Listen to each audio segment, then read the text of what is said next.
Hello guys, welcome to Pronouncist, your pronunciation guide. Today we will learn how to pronounce the word shown on the screen. Nepotism. Both US and UK have the same pronunciation of this word. Nepotism. Now read the syllables shown on the screen naturally. Nep. Tis. Nepotism. Stress nep and keep autism smooth. Nep. Tis. Nepotism.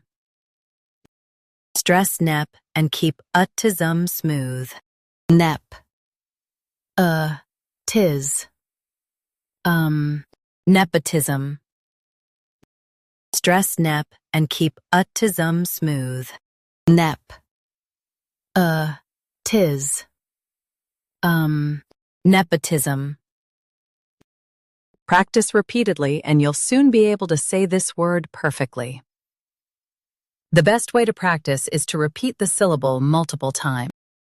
The meaning of the word is favoritism to relatives. Try repeating this word several times to improve your pronunciation.